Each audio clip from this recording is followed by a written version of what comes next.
Hello bros, I'm Michael Test with Zero, BroFive production, and next part of Sakura Swim Club. So now we will continue with the story. I think we're starting to near an end of it, though we have only gotten half of the pictures. Let's see, start corner right here and load in where we left off. Quietly, we both slip into my apartment. She just stands there, unable to raise her eyes from the ground. What did you want to talk about? I can hear sniffles escape from Mieko. What the hell? What happened at the swimming club? I think you should know. Oh, at last! I want to know it. I know that I was so curious about this incident. But now that I'm here, I'm not sure if I want to know. I have to be gentle. Mieko looks like she's about to break. It's okay, Mieko. What happened at the swimming club? A friend of mine. It's a struggle to her to say anything about it. It was stupid. A stupid accident. But it happened. What happened? We had another friend long before you came. She used to be a part of the swimming club. She was always so full of energy. She could barely contain herself. But then, she doesn't want to say it. She was hit by a car on the way home. The driver was drunk. He suffered a spinal injury. She suffered a spinal injury. She became paralyzed from the waist down. She could no longer swim like she used to. We spent night after night at the hospital. There wasn't a single moment we weren't there for her. What she wanted more than anything else was to be able to swim like she once did. Yet she probably never would again. She tried sneaking into the pool one day and swimming by herself. But she couldn't make it to the end without her legs. She nearly drowned if we hadn't shown up a few minutes later. Mieko trails off. So this is why she hates it when people mention drowning around her. She began to hate us. She blamed us for what happened. Rumors started to spread. She slowly grew to resent the swimming club. Everyone else began to avoid the swimming club. We slowly lost members until it was just us two left. They said that they couldn't stand being anywhere near people as terrible as us. This year was the last straw for us. We had to get the new members or else they would shut us down. I didn't know it was this bad. If I hadn't come along. What happened to your friend? She moved away from here. She said she couldn't stand to the bad memories.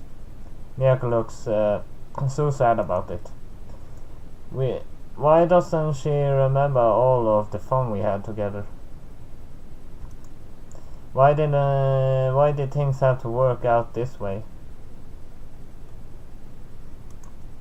She was the only other friend we had, other than the only other friend I had than Hirumi.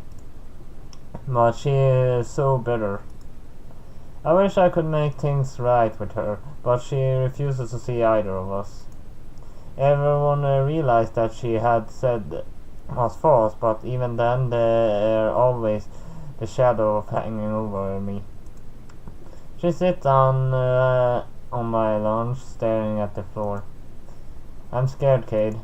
I'm scared that something will happen to you and that you hate us too. Please, if anything happens, please don't hate us. Don't hate me. Please don't hate me. She finally looks up at me, her watery eyes pleading with me. I have to be gentle with her. One wrong move and it looks like she fall apart. I couldn't possibly hate you. I head over to her and embrace her in a strong hug. She starts crying then, great waterworks pouring from her eyes. Her true feelings are laid bare for me to see. This is Mieko as she truly is, someone very warm and very vulnerable. She called me this morning, just to tell me how much she hated me. I just couldn't take it. I'm here for you, Mieko. Everything's fine, okay? Everything's fine. For the longest time she stands there. Can I stay here for today? Sure, stay as long as you like. Mieko stayed the night. I let her sleep in my living room. I hope she's feeling better now. Hey Mieko, are you awake yet? Me? Oh, come on. Mieko looks back indifferently at me. She's wearing blue striped panties today. Just like when... Oh, the blood is rushing to my face even thinking about it. You know this is how I get comfortable. With a huff, she turns her back to me. Just don't say anything this time, okay? Just this once. This doesn't necessarily feel embarrassing. But even so, is this really okay? There's something very intimidating about it. She asked me not to comment on it. Okay, I just pretend there's nothing unusual. So you learned your lesson from last time. When I get comfortable, don't say anything. Deal. Even so, I can't stop my ass wondering. That shirt and the panties. No, I can't think of of her that way. What are you saying? Nothing. I take a few deep breaths and calm myself down. All I have to do is pretend nothing is unusual. But she isn't crying now. She looks a lot better than she did yesterday. It feels like when we were swimming in club together. Mieko? What? I'm glad that you're feeling better. I couldn't bear to see you so sad. It doesn't make me happy to hear you say that at all. I guess I was being cheesy then. Sorry. That's right. You can't read the atmosphere at all. You're so dense. Saying things like that to a girl you aren't even dating. What does dating have to do with it? I didn't say anything. I really don't get her at all. Yesterday she was crying her eyes out, but now she is rebounded to her usual self. But I don't mind this. I don't mind this at all. When you first showed up at the swimming club, I never thought you'd lost. I thought you would have left us like everyone else. How could I? I don't care what rumors say about you. Mieko is Mieko. Nothing anyone else says will change that. Her face goes red as I say that. Stop it with the sweet talk. She shakes around nervously then. It's morning now. I need to get home soon. Oh, you're right. You can stay a bit longer though if you... That won't be necessary. She quickly puts her clothes back on and heads for the door. But I just want to tell you, Cade. Thank you for everything. With that, she leaves without another word. A little bit more. Mieko didn't turn up for swimming practice today. She must have head straight home. Hiromi isn't here either. It's just me swimming endlessly back and forth all alone. I wonder if Miyako is okay. Usually when I dive in, I can't forget about my worries. But now I am more worried than ever. Hopefully she turns up soon. The afternoon passes on, no one else turns up to swimming practice. Dark clouds begin to surge from the horizon. Damn it. Am I going to have to walk home in the rain?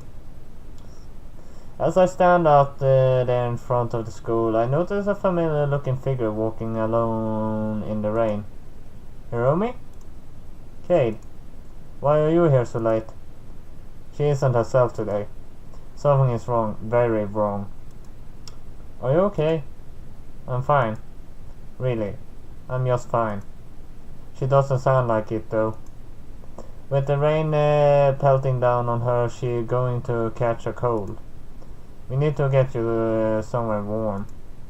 There's no way you can walk home in this. My apartment is close to the new house. We can head there, if you wish. She doesn't seem really to care though. Come on then.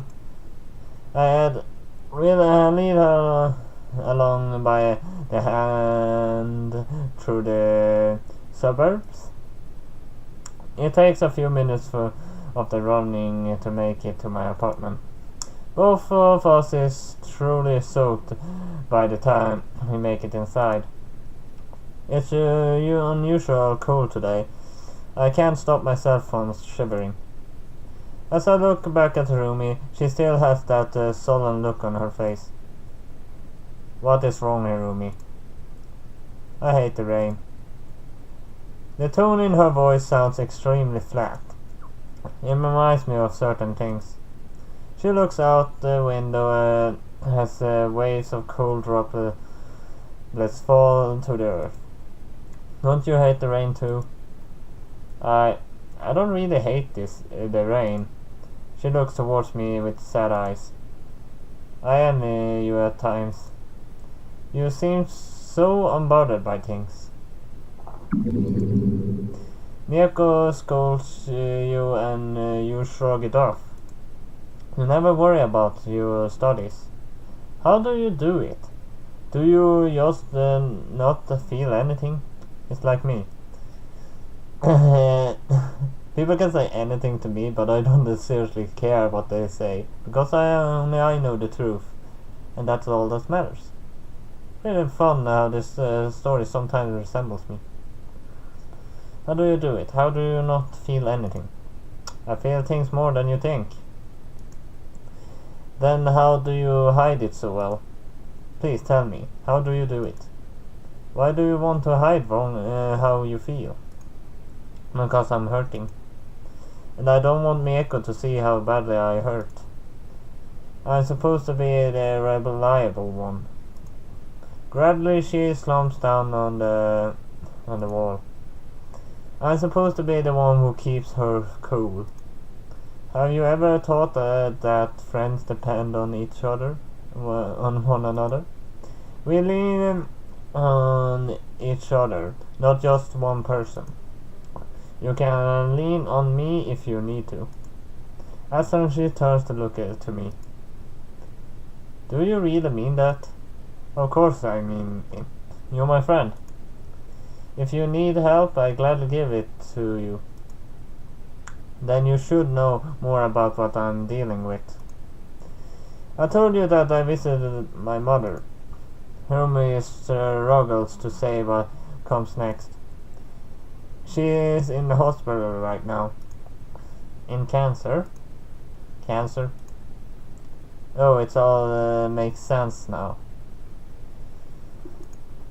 She always looked so down every time she arrived late at training.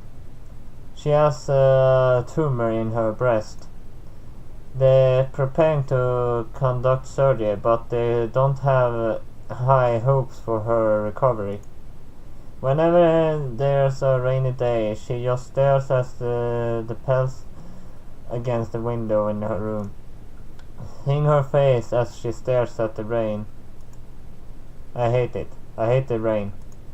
I hate that it reminds me of her staring out of that window. She looks out of balance again.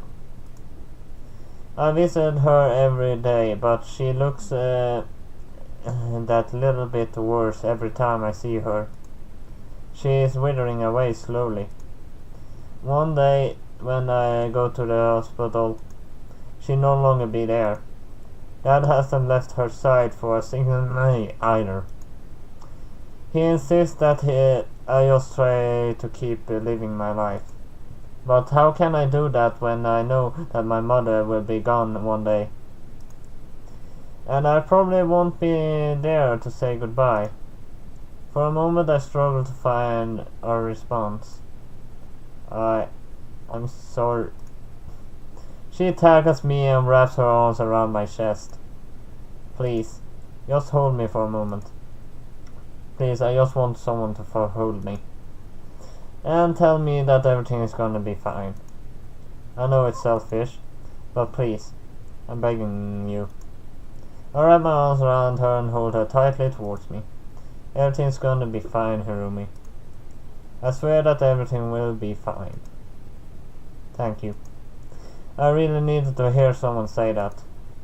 She remains there in my arms, sobbing quietly in my shirt. I'm sorry, Cade. I don't want things to get strange between us.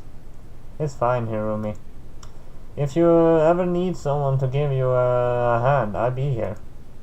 Do you really mean that? No matter what happens, you'll be here for me? I will be. Thank you. She looks out beyond the balcony. Alright, we're gonna save here.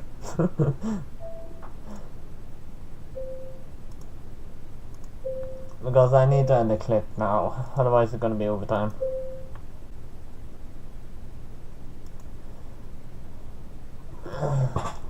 But will be something interesting to see next time then. But at least hit like and subscribe. I'll see you next time. BroFive!